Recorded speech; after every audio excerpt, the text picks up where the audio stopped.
Assalamualaikum warahmatullahi wabarakatuh. Perkenalkan, nama saya Rahmati Sri Lestari. Saya mahasiswa Universitas Dianusantara dari Prodi Ilmu Komunikasi jurusan Public Relation.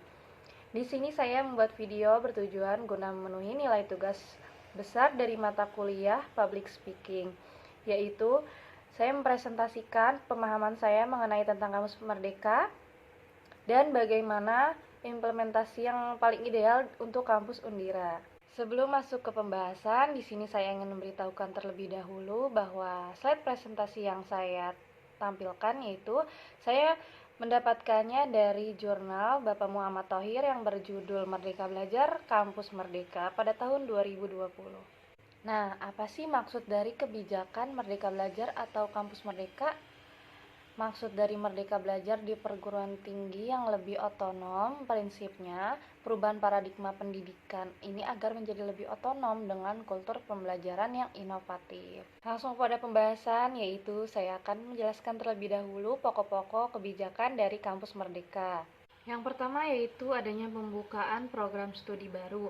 Yang kedua ada sistem akreditasi perguruan tinggi. Yang ketiga ada perguruan tinggi negeri badan hukum. Yang terakhir ada hak belajar 3 semester di luar program studi. Lanjut ke pembahasan dari pokok yang nomor 1, yaitu pendirian program studi baru bagi perguruan tinggi negeri dan perguruan tinggi swasta dengan akreditasi A dan B. Nah, di sini terdapat 2 tabel, yaitu ada situasi saat ini dan arahan kebijakan baru. Yang pertama di situasi saat ini yaitu hanya PTN Badan Hukum yang mendapat kebebasan membuka prodi baru. Nah, dengan adanya arahan kebijakan baru tentang Kampus Merdeka ini, maka PTN dan PTS diberi otonomi untuk membuka prodi baru jika yang pertama perguruan tinggi tersebut memiliki akreditasi A dan B. Yang kedua, prodi dapat diajukan jika ada kerjasama dengan mitra perusahaan, organisasi nirlaba, institusi multilateral, atau universitas top 100 ranking QS. Yang ketiga ada prodi baru tersebut ini bukan di bidang kesehatan atau di bidang pendidikan. Selanjutnya di tabel situasi saat ini terdapat proses perizinan prodi baru untuk PTS dan PTN non badan hukum yang memakan waktu lama. Nah, dengan adanya arahan kebijakan baru, kerjasama dengan organisasi ini mencakup penyusunan kurikulum, praktik kerja, dan penempatan kerja. Kementerian akan bekerja sama dengan perusahaan dan mitra prodi ini untuk melakukan pengawasan. Selanjutnya yaitu di tabel situasi saat ini, prodi baru ini hanya mendapatkan akreditasi minimum, bukan akreditasi C. Nah, dengan adanya arahan kebijakan baru, maka prodi baru ini tersebut otomatis akan mendapatkan akreditasi C. Prodi baru yang tengah diajukan oleh PT berakreditasi A dan B akan otomatis mendapatkan akreditasi C dari BAN PT. Nah, tracer study wajib ini dilakukan setiap tahunnya. Poin yang kedua yaitu ada reakreditasi bersifat otomatis untuk seluruh peringkat dan bersifat sukarela bagi perguruan tinggi dan prodi yang sudah siap naik peringkat akreditasi. Di sini juga masih ada tabel untuk situasi saat ini dan arahan kebijakan baru. Yang pertama di situasi saat ini semua perguruan tinggi dan prodi ini wajib melakukan proses akreditasi setiap 5 tahunnya. Dengan adanya arahan kebijakan baru, maka akreditasi yang sudah ditetapkan oleh BAN PT tetap berlaku selama 5 tahun dan akan diperbarui secara otomatis. Perguruan tinggi yang terakreditasi B dan C dapat mengajukan kenaikan akreditasi kapanpun secara sukarela. Nah, yang kedua di situasi saat ini proses akreditasi ini dapat berjalan sampai dengan 170 hari untuk perguruan tinggi dan 150 hari ini untuk prodi. Dengan adanya arahan kebijakan baru, peninjauan kembali akreditasi akan dilakukan BAN PT jika ada indikasi penurunan mutu. Misalnya, yang pertama, adanya pengaduan masyarakat disertai dengan bukti yang konkret. Yang kedua, jumlah pendaftar dan lulusan dari PT atau prodi tersebut ini menurun secara drastis 5 tahun berturut-turut. Nah, selanjutnya di situasi saat ini ada dosen ini menerima tambahan beban administrasi terkait proses akreditasi. Nah, dengan adanya arahan kebijakan baru, maka akreditasi A akan diberikan bagi prodi yang berhasil mendapatkan akreditasi internasional. Akreditasi internasional ini yang diakui akan ditetapkan melalui keputusan menteri. Pengajuan reakreditasi PT dan Prodi ini dibatasi paling cepat 2 tahun setelah mendapatkan akreditasi yang terakhir kali. Tracer study wajib dilakukan setiap tahun. Nah, dari pokok kebijakan selanjutnya yang ketiga yaitu kebebasan bagi PTN Badan Layanan Umum dan Satuan Kerja untuk menjadi PTN Badan Hukum. Masih pada tabel situasi saat ini dan arahan kebijakan baru. Yang pertama, di situasi saat ini, perguruan tinggi negeri ini harus mendapat akreditasi A sebelum dapat menjadi PTN Badan Hukum. Nah, dengan adanya arahan kebijakan baru, persyaratan untuk menjadi badan hukum ini dipermudah bagi PTN, Badan Layanan Umum, dan Satuan Kerja.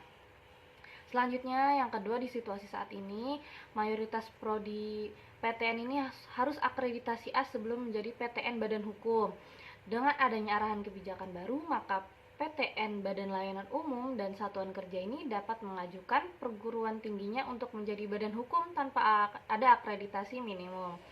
Selanjutnya yaitu di situasi saat ini ada PTN Badan Layanan Hukum ini dan Satuan Kerja kurang memiliki fleksibilitas finansial dan kurikulum dibandingkan PTN Badan Hukum.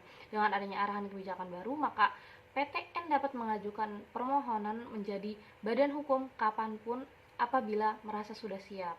Pokok kebijakan yang keempat yaitu hak mengambil mata kuliah di luar prodi dan perubahan definisi satuan kredit semester atau SKS. Di tabel situasi saat ini yang pertama yaitu mahasiswa tidak memiliki banyak fleksibilitas untuk mengambil kelas di luar prodi dan kampusnya sendiri. Nah, dengan adanya arahan kebijakan baru, maka perguruan tinggi wajib memberikan hak bagi mahasiswa untuk secara sukarela dapat diambil atau tidak ya. Yang pertama, jika dapat mengambil SKS di luar perguruan tinggi ini sebanyak 2 semester atau setara dengan 40 SKS. Yang kedua, ditambah lagi dapat mengambil SKS di prodi yang berbeda di PT yang sama sebanyak 1 semester setara dengan 20 SKS. Nah, yang kedua, di situasi saat ini bobot SKS untuk kegiatan pembelajaran di luar kelas ini sangat kecil dan tidak adil bagi mahasiswa yang sudah mengorbankan banyak waktu. Dengan adanya arahan kebijakan baru, maka dengan kata lain SKS yang wajib diambil di prodi asal ada sebanyak 5 semester dari total semester yang harus dijalankan, tidak berlaku untuk kesehatan. Maksudnya prodi kesehatan. Yang ketiga, di tabel situasi saat ini yaitu di banyak kampus pertukaran pelajar atau praktik kerja ini justru menunda kelulusan mahasiswa. Dengan adanya arahan kebijakan baru, maka adanya perubahan definisi SKS. Yang pertama, setiap SKS ini diartikan sebagai jam kegiatan, bukan jam belajar. Yang kedua, definisi kegiatan belajar di kelas ini praktik kerja atau magang, pertukaran pelajar atau juga proyek di desa, wirausaha, riset, studi independen, dan kegiatan mengajar di daerah terpencil. Semua jenis daftar kegiatan terpilih harus dibimbing oleh seorang dosen. Dosen ini ditentukan oleh perguruan tinggi. Nah, yang ketiga ini daftar kegiatan yang dapat diambil oleh mahasiswa ini dalam 3 semester di atas dapat dipilih dari yang pertama ada program yang ditentukan pemerintah, yang kedua ini berarti program yang disetujui oleh rektor dari kampus. Nah, yang terakhir ini ada basis hukum kebijakan dari Kampus Merdeka. Bisa dilihat untuk yang poin pertama untuk pembukaan program studi baru ada di Peraturan Kementerian Pendidikan dan Budaya Nomor 7 Tahun 2020 tentang pendirian, perubahan, dan pembubaran perguruan tinggi negeri dan pendirian perubahan pencabutan izin perguruan tinggi swasta. Yang kedua ada Permendikbud Nomor 5 Tahun 2020 tentang akreditasi program studi dan perguruan tinggi.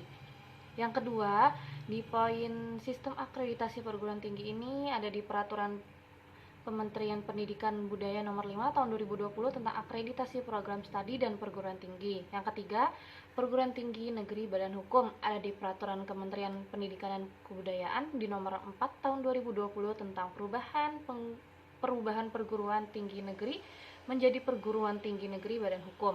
Selanjutnya ada di Peraturan Kementerian Pendidikan dan Budaya Nomor 6 Tahun 2020 tentang penerimaan mahasiswa baru program sarjana pada perguruan tinggi negeri. Yang terakhir di hak belajar 3 semester di luar program studi ada di Peraturan Kementerian Pendidikan dan Kebudayaan Nomor 3 Tahun 2020 tentang Standar Nasional Pendidikan Tinggi. Implementasi yang paling ideal untuk kampus Undira dari kebijakan baru Kampus Merdeka atau Merdeka Belajar ini yaitu dengan meningkatkan mutu dan melakukan pengajuan perubahan akreditasi menjadi yang lebih baik. Dan dengan adanya arahan kebijakan baru ini, maka perubahan akreditasi tersebut ini dapat dipermudah. Sekian sedikit pembahasan dari saya, kurang dan lebihnya mohon dimaafkan. Wassalamualaikum warahmatullahi wabarakatuh.